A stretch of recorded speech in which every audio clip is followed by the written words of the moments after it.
Today we're looking at character and we're going to focus on our class book of Edward Tulane, and we're going to look at the way that the author introduces the character, describes the character in the way they look, and describes the character's personality. So let's look at the first example. Once in a house on Egypt Street, there lived a rabbit who was almost made entirely of china. He had china arms and china legs, china paws and a china head, china torso and a china nose. His arms and legs were jointed and joined by wire, so that his china elbows and china knees could be bent, giving him much freedom of movement. The author really wants you to know that this rabbit is made of china. That's why they repeat the word china all of the time. They don't just say he's made entirely of china, they list those body parts. He had china arms, china legs, china paws, china head, china torso, china nose.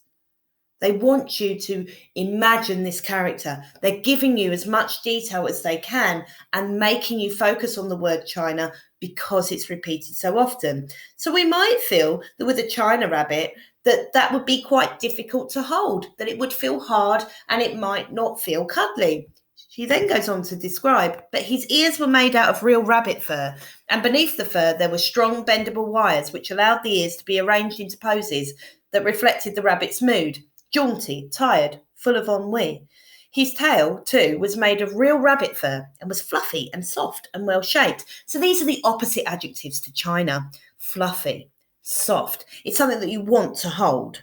And it's made out of real rabbit fur. The emphasis on that real adjective, not a synthetic material that might not feel exactly like the animal. It's asking you to link across to the real animal. And then there's some strange words that she uses that you might not be used to. Jaunty, meaning somebody who's full of energy, who walks in a quirky way, who might be up to mischief. And then the opposite emotion of ennui that comes from the French language and actually means someone who is more depressed, more sad. You're full of devastation, that kind of thing, which is a good way to describe a character. Then we get his name. The rabbit's name was Edward Tulane, and he was tall. Very simple sentence. There's his name, and he was tall. But now I'm going to describe that in more detail. I'm not just going to leave it there. He measured almost 3 feet from the tip of his ears to the tip of his toes.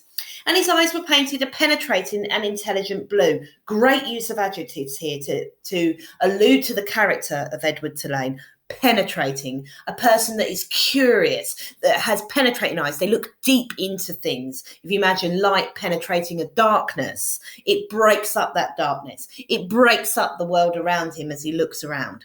And he's intelligent. And that's quite important within the story and then the later things that unfold, that the author has chosen to state that he's intelligent at this point. And let's look at the way that he looks.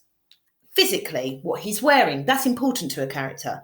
The china rabbit was in possession of an extraordinary wardrobe composed of handmade silk suits, custom shoes fashioned from the finest leather and designed specifically for his rabbit feet, and a wide array of hats equipped with holes so they could easily fit over Edward's large and expressive ears.